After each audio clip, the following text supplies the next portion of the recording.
Il fait très chaud. Je roule avec le capot dans cette position. Oui. A. Non. B.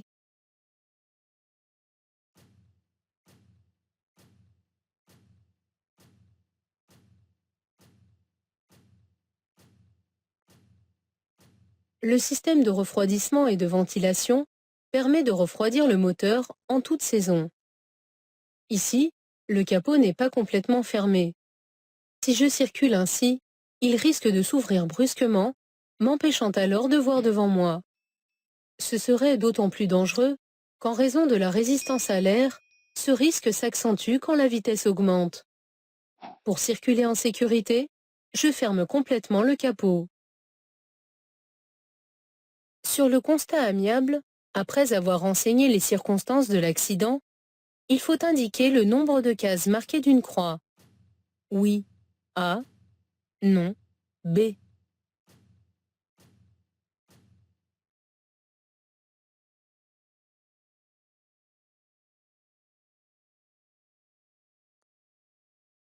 Après avoir renseigné les circonstances de l'accident, avec des croix dans les cases correspondantes, il faut faire la somme des croix. Chaque conducteur indique ce nombre dans la case prévue à cet effet. Cette passagère âgée de 24 ans est en infraction. Oui. A. Non. B. Qui encourt une amende? La passagère. C. Le conducteur. D.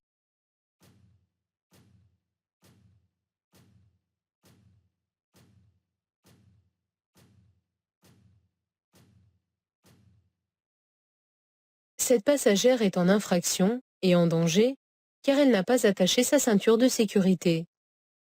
Âgée de 24 ans, elle est majeure. C'est donc elle qui encourt une amende de 135 € en cas d'interception par les forces de l'ordre. Je vais tout droit. Je dois laisser passer les tramways en m'arrêtant à hauteur de la ligne stop. A. De la voie de tramway. B.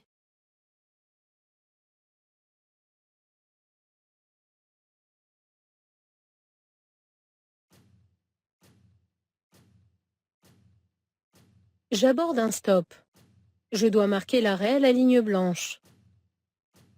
Si je dois laisser passer un tramway, je reste arrêté à hauteur de cette ligne stop.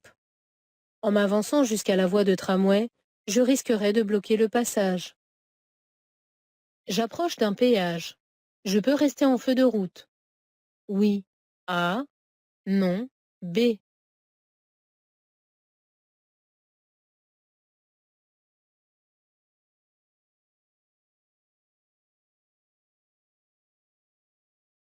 Mettons-nous un instant à la place des personnes qui travaillent au péage.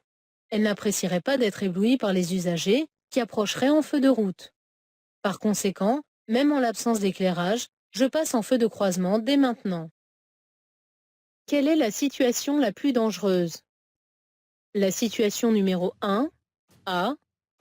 La situation numéro 2, B.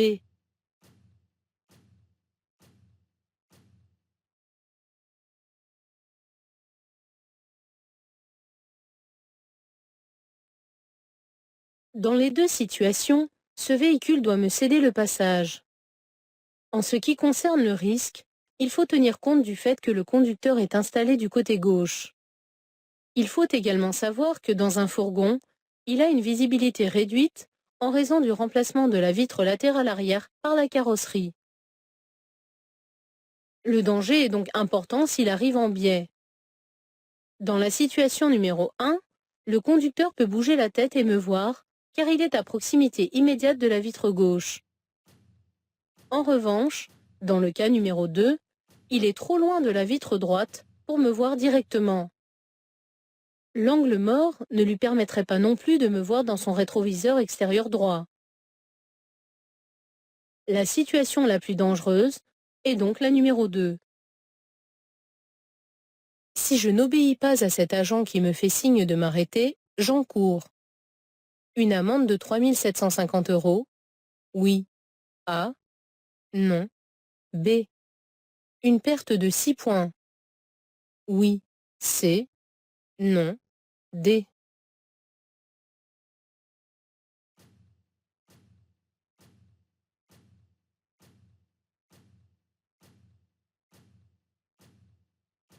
Le refus d'obtempérer à l'injonction d'un agent qui me fait signe de m'arrêter est un délit.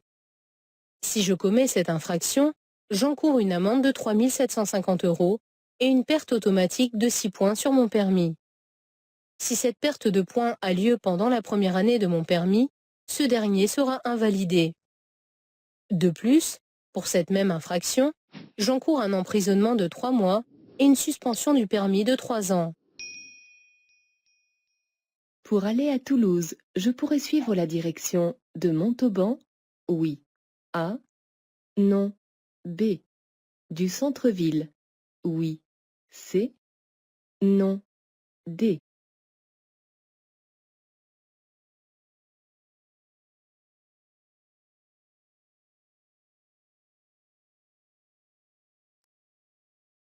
Pour aller à Toulouse, sur le carrefour annoncé, deux possibilités me sont offertes. Je peux emprunter l'itinéraire conseillé aux véhicules de transport de marchandises en suivant la direction de Montauban, ou bien suivre l'itinéraire conseillé aux véhicules de moins de 3,5 tonnes en prenant la direction du centre-ville. Ces deux symboles n'étant pas des obligations, je pourrais aussi bien emprunter l'un ou l'autre de ces itinéraires, même s'il est préférable de choisir celui recommandé pour le type de véhicule que je conduis. Je suis bien placé pour tourner à gauche? Oui. A. Non. B. Pour aller en face? Oui. C. Non. D.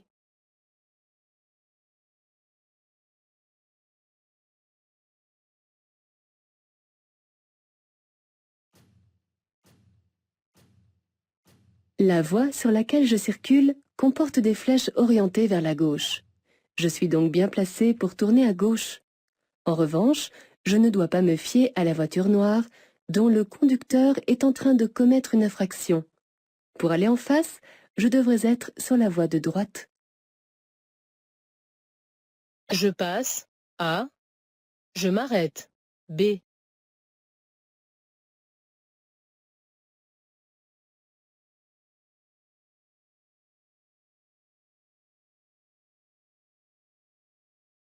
Placé dans cette voie, je vais tourner à gauche. La flèche rouge concerne les véhicules qui vont tout droit. La flèche qui me concerne est verte. Je peux donc m'engager. Lorsque le feu vert est en forme de flèche, les usagers en face ont le feu rouge. Je peux donc tourner à gauche sans leur céder le passage. Un pneu éclate. Je freine. A. Je tiens fermement le volant. B. Je ralentis progressivement. C. J'allume les feux de détresse. D.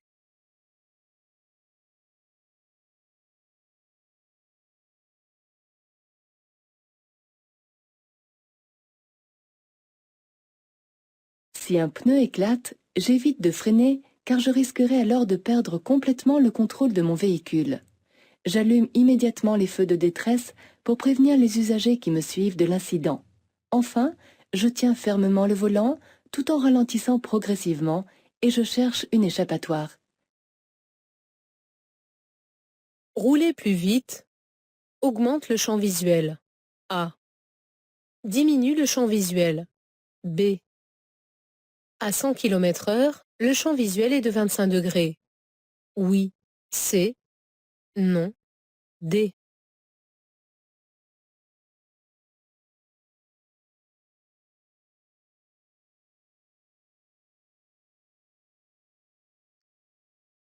Plus je roule vite, plus mon champ visuel se rétrécit. De 180 degrés à l'arrêt, il n'est plus que de 50 degrés à 100 km/h. Sur autoroute, à 130 km/h, il n'est plus que de 30 degrés. Mais sur autoroute, en l'absence d'intersection, le danger latéral est beaucoup moins présent que sur route. Voilà pourquoi il est dangereux et interdit de rouler à 100 km/h sur les routes à double sens. Je céderai le passage à la voiture blanche? Oui. A. Non. B.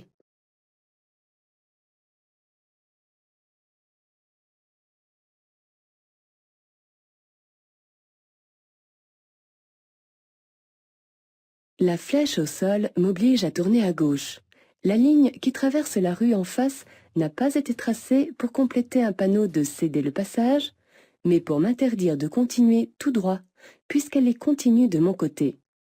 Je devrais donc céder le passage à la voiture en face, qui ne rencontre ni stop, ni céder le passage. Je me suis trompé de direction. Je me rabats à droite. Avant le feu? Oui. A. Non. B. Après le feu? Oui. C. Non. D.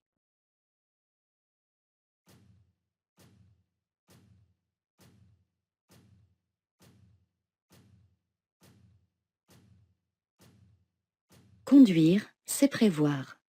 Avant de changer de fil, vous devez regarder si vous ne gênez personne, prendre le temps d'évaluer la distance à laquelle se trouvent les autres véhicules, la vitesse à laquelle ils circulent, et enfin, mettre votre clignotant pour avertir de votre intention. Vous n'avez pas le temps de faire tout cela efficacement avant le feu. De plus, l'autocar que vous apercevez dans votre rétroviseur pourrait cacher un autre véhicule dont le conducteur tente la même manœuvre dangereuse de l'autre côté. Il existe donc un risque de collision. Vous rabattre à droite après le feu constituerait également une manœuvre brutale et périlleuse qui pourrait surprendre les usagers qui vous suivent comme ceux qui circulent sur les autres voies. Vous devez donc rester dans votre voie et attendre que la situation soit plus favorable. Je dépasse la voiture. Oui. A. Non. B.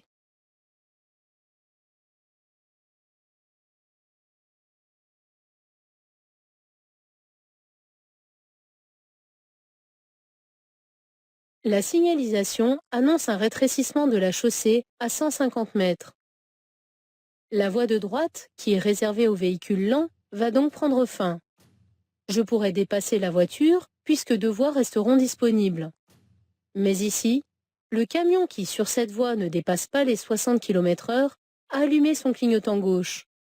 Il n'aura pas la priorité, mais la plus sage décision serait d'anticiper sur le comportement du conducteur de la voiture. Il peut d'un moment à l'autre se déporter à gauche pour faciliter le passage du camion. Il est donc préférable de ne pas le dépasser immédiatement.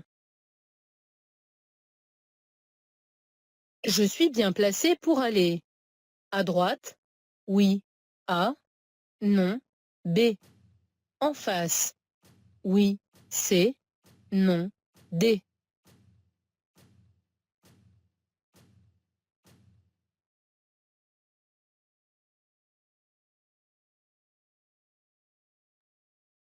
La large ligne discontinue à traits resserrés délimite une voie réservée aux autobus. Un emplacement d'arrêt de bus est également tracé sur cette voie. N'ayant pas le droit de rouler sur une voie réservée à la circulation d'autres usagers, je suis bien placé pour tourner à droite et pour aller en face. L'accès à cette route est interdit aux motocyclettes, A, aux cyclomoteurs, B, aux poids lourds, C, aux voiturettes, D.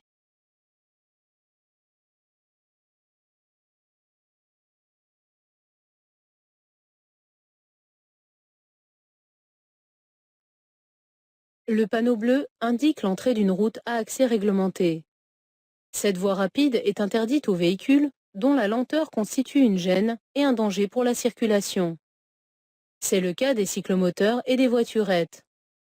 En revanche, les motocyclettes et les poids lourds peuvent circuler sur cette route. Ce panneau indique une zone de rencontre. A. Un chemin obligatoire pour piétons. B. Une voie verte. C. Une aire piétonne. D.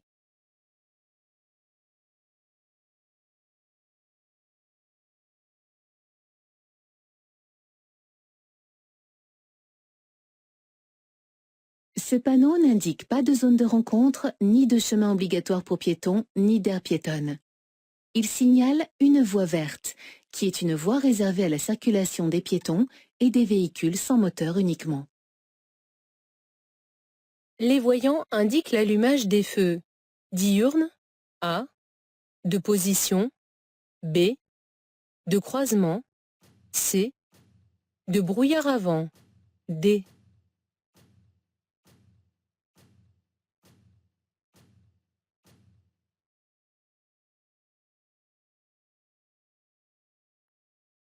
Ce voyant rouge indique le serrage du frein de parquage ou une insuffisance du niveau du liquide de frein.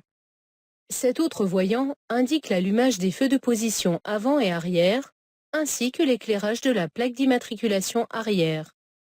Il n'existe pas de voyant pour indiquer l'allumage des feux diurnes. Si les feux de croisement et de brouillard arrière étaient allumés, ils seraient représentés par ces voyants. Je reste à la même vitesse. A. Je passe au ralenti. B. Je m'arrête. C.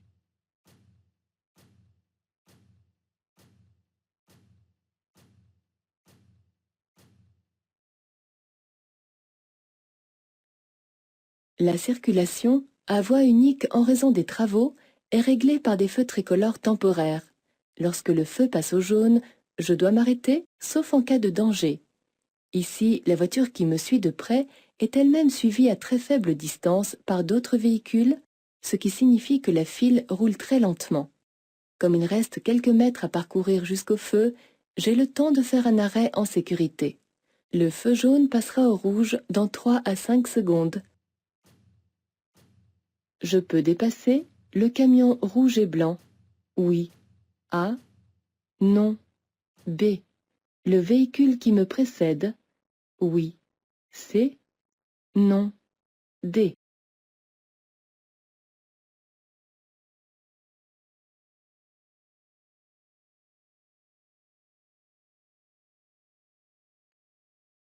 Je viens de dépasser un camion. Je peux rester dans cette voie pour dépasser aussi celui que j'aperçois plus loin, en augmentant toutefois l'intervalle de sécurité derrière le véhicule. Me rabattre à droite entre les deux camions serait inutile dans ces conditions, d'autant plus que je ne gêne personne. En revanche, je ne peux pas emprunter la voie de gauche pour dépasser le véhicule qui me précède, car une camionnette est en train de me dépasser. Je m'engage sur une autoroute. Oui. A. Non. B.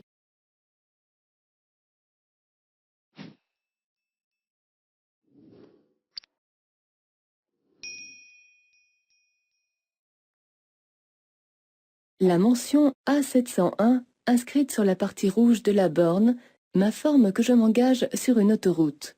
Sur une route nationale, le haut de la borne serait également rouge, mais la lettre A serait remplacée par la lettre N. Je suis bien placé pour aller tout droit, A, à droite, B. Je cède le passage à la voiture en face. Oui, C, non, D.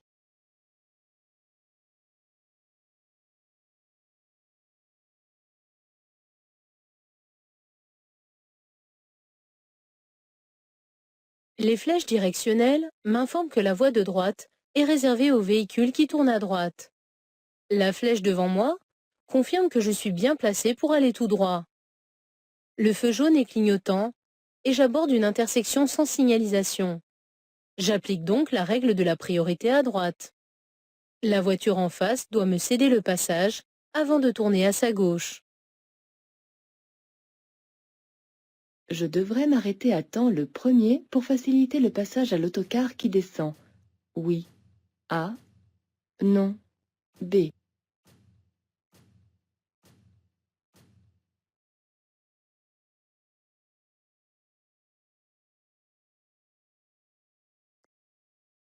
Sur cette route étroite et en pente, le croisement va être délicat. Le conducteur de l'autocar devra si nécessaire s'arrêter le premier pour me faciliter le passage, car il descend. Il est en effet plus facile de redémarrer dans une descente que dans une montée. L'obligation de faciliter le passage des véhicules de transport en commun en cas de croisement difficile ne s'applique qu'en agglomération.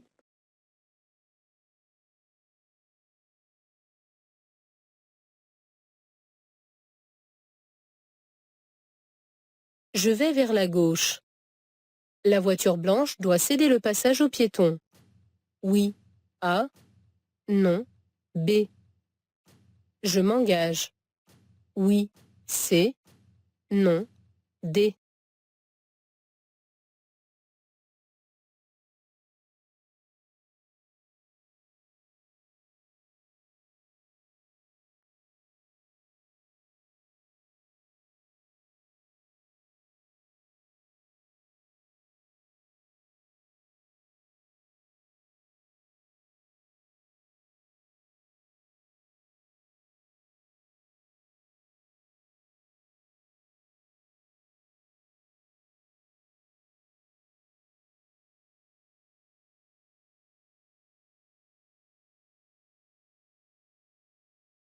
Je continue le dépassement. Oui. A. Non. B. J'augmente ma distance de sécurité. Oui. C. Non. D.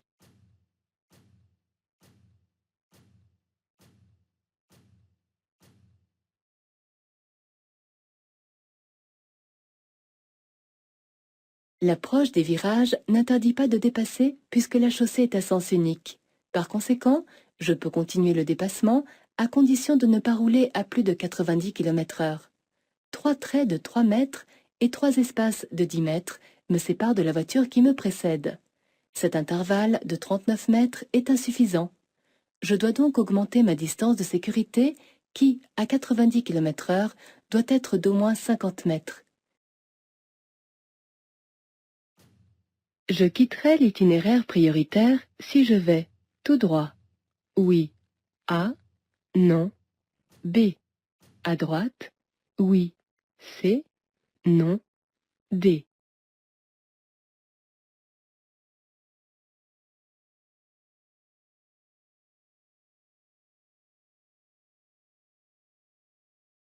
Le panneau en forme de losange annonce une perte du caractère prioritaire de la route. Que je continue tout droit ou que je tourne à droite, je quitterai donc l'itinéraire prioritaire. Pour le moment, je ne sais pas quelle signalisation je vais rencontrer, mais je suis certain qu'à la prochaine intersection, je devrais me tenir prêt à céder le passage. Pour stationner sur ce parking, je serre le frein de parquage. Oui. A. Non. B.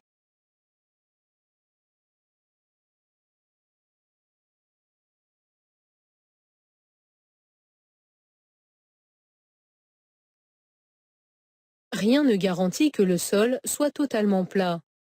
De plus, si un véhicule heurte le mien, celui-ci risque de rouler tout seul et de provoquer un accident. Avant de quitter un véhicule en stationnement, il faut donc serrer le frein de parquage, quel que soit l'endroit. Je tourne à gauche. Je passe. A. Je m'arrête. B.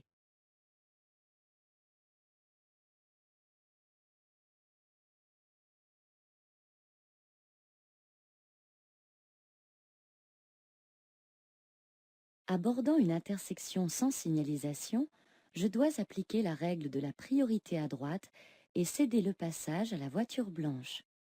Ensuite, je devrais passer à vitesse très réduite, le pied placé au-dessus du frein, en surveillant les mouvements des piétons. En effet, ces derniers, occupés ailleurs, prêtent peu d'attention à la circulation. Je cède le passage aux piétons. Oui. A. Non. B.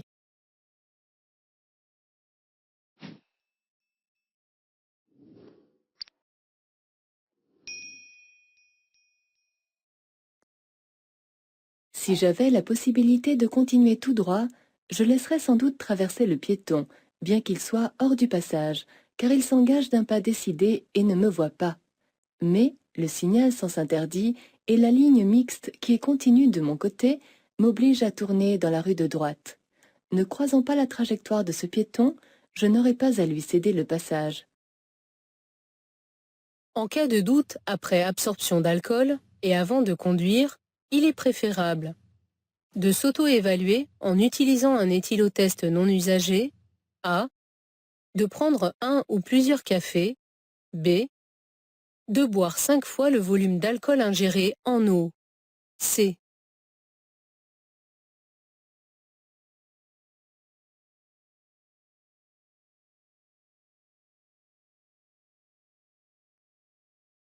Contrairement aux idées reçues, la consommation de café, de sucre ou d'huile ne fera jamais baisser le taux d'alcool.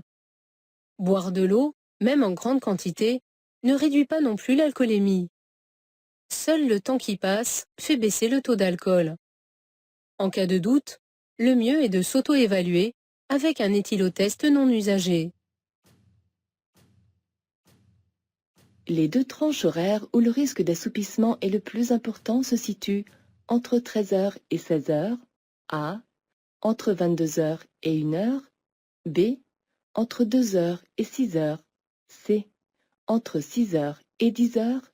D.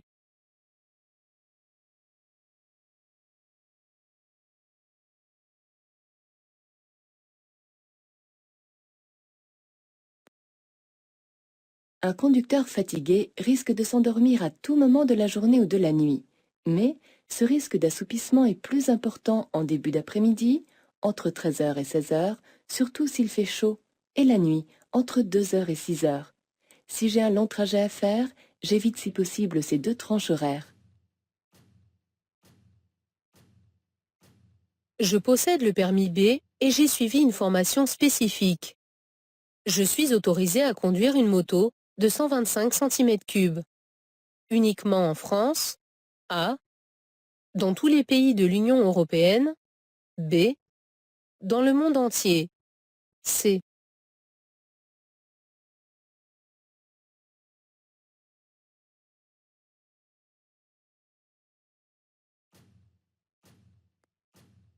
Si je suis titulaire du permis B depuis plus de 2 ans et que j'ai suivi une formation de 7 heures dans un établissement agréé, je peux conduire une moto de 125 cm3, mais uniquement en France.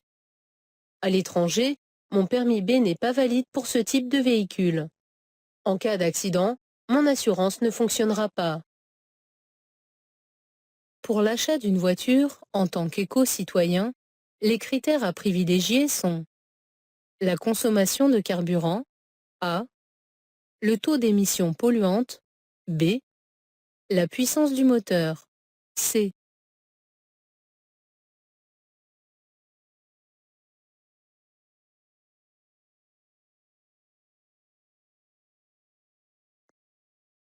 Être éco-citoyen, c'est agir en préservant l'environnement. Les critères à privilégier lors de l'achat d'un véhicule sont la consommation de carburant, pour limiter la pollution ainsi que les dépenses, et le taux d'émissions polluantes, pour un respect de l'environnement. Les voyants indiquent l'allumage des feux. De brouillard avant. Oui. A. Non. B. De brouillard arrière. Oui. C. Non. D.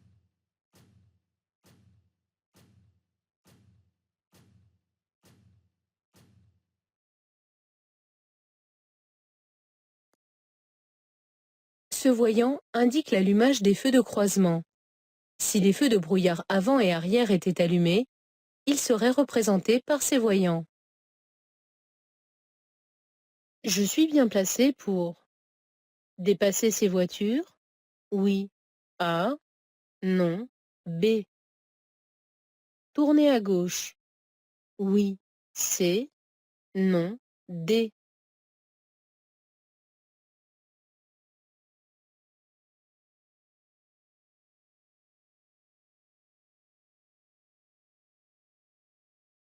Les flèches directionnelles m'informent que cette voie ne peut être utilisée que pour tourner à gauche. Je suis donc bien placé pour tourner à gauche, mais pas pour dépasser ces voitures. J'utilise l'avertisseur sonore. Oui. A. Non. B.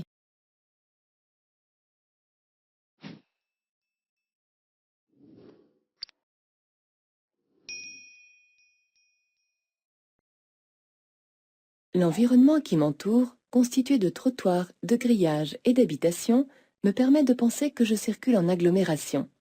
Les piétons qui marchent le dos tourné ne m'ont peut-être pas entendu arriver.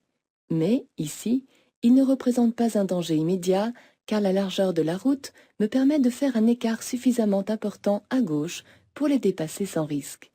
Je dois tout d'abord ralentir, mais je n'utilise pas l'avertisseur sonore. Le risque le plus important se situe dans la zone 1, A, la zone 2, B, la zone 3, C, la zone 4, D.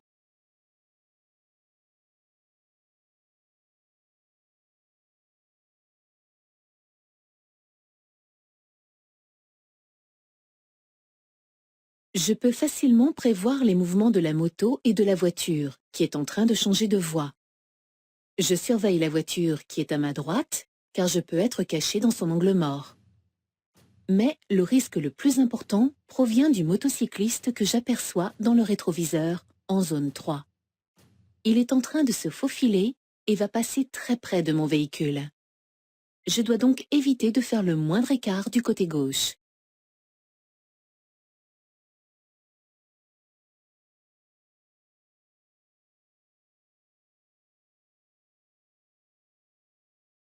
Je regarde autour de moi. Oui. A. Non. B. Je reste serré à droite. Oui. C. Non. D.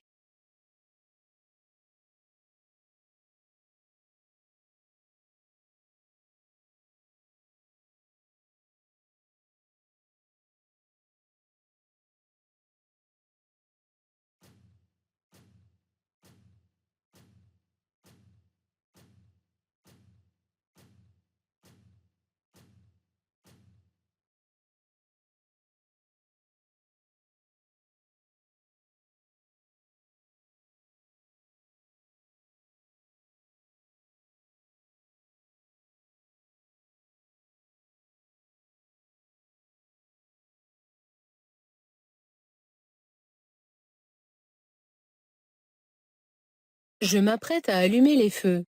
De croisement. A. De route. B.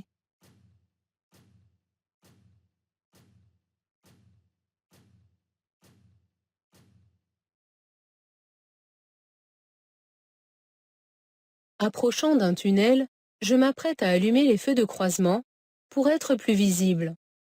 À l'intérieur du tunnel, je passerai en feu de route uniquement s'il n'y a pas d'éclairage et que je ne risque pas d'éblouir un autre usager.